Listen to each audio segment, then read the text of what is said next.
Il y a bien sûr les fibres alimentaires.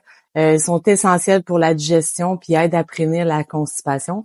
Elles nourrissent également les bonnes bactéries de votre microbiote intestinal.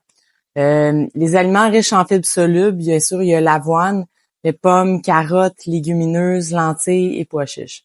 Pour ce qui est des aliments riches en fibres insolubles, il y a les grains entiers, les noix, les graines, les légumes verts, les épinards et les brocolis. Il y a bien sûr en numéro 2 les probiotiques. Les probiotiques sont des bactéries là, qui contribuent à l'équilibre de la flore intestinale et aident à améliorer la digestion. Les aliments riches en probiotiques, il y a le yogourt, le kéfir, la choucroute, le kimchi, le miso, le kombucha. Pour les prébiotiques, ça, c'est des fibres non digestibles, puis ça nourrit les bonnes bactéries de l'intestin en favorisant ainsi leur croissance. Et pour ce qui est des sources de prébiotiques, il y a bien sûr l'ail, l'oignon, le poireau, l'asperge, banane, topinambour, je sais pas si c'est quoi, racine, et la racine de chicorée. En numéro 4, les légumes fermentés. Pour ce qui est des légumes fermentés, là, sont riches en probiotiques puis en enzymes bénéfiques pour la digestion. Quelques exemples, il y a la choucroute, kimchi, cornichons fermentés. En numéro 5, il y a les grains entiers, bien sûr. Ils sont riches en fibres insolubles puis favorisent une bonne digestion.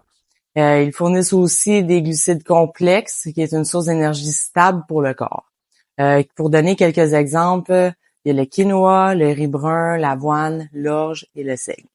En numéro 6, il y a les fruits riches en antioxydants. Ça, pour ce qui est des fruits riches en polyphénol puis autres antioxydants, ça, on peut voir là, qu'ils ont un effet bénéfique sur la santé intestinale en réduisant l'inflammation. Pour donner quelques petits exemples de ces fruits-là, il y a bien sûr les baies, myrtilles, fraises, raisins et grenades. En numéro 7, les oméga 3. Les acides gras oméga 3 sont des priorités anti-inflammatoires qui peuvent apaiser le système digestif et soutenir la fonction intestinale. En ce qui est des sources d'oméga 3, il y a bien sûr les poissons gras, comme le saumon, maquereau, sardines, graines de lin, graines de chia et noix. En numéro 8, mon préféré, l'eau. Boire suffisamment d'eau, là, c'est essentiel pour maintenir un bon transit intestinal et ainsi prévenir la constipation.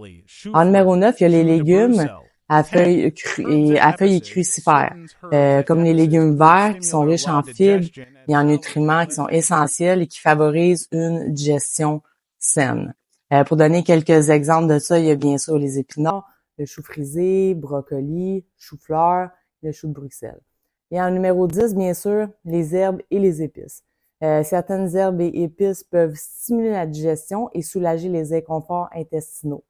Alors, pour donner quelques exemples de tout ça, il y a bien sûr le gingembre, le curcuma, l'amande poivrée et le fenouil. Alors, j'espère que ces informations-là vont être utiles pour toi. Tu peux venir faire un groupe sur mon groupe Facebook qui s'appelle New Fit Mise en forme pour femmes. C'est gratuit, je suis une coach, je suis là pour t'aider. Alors, à la prochaine!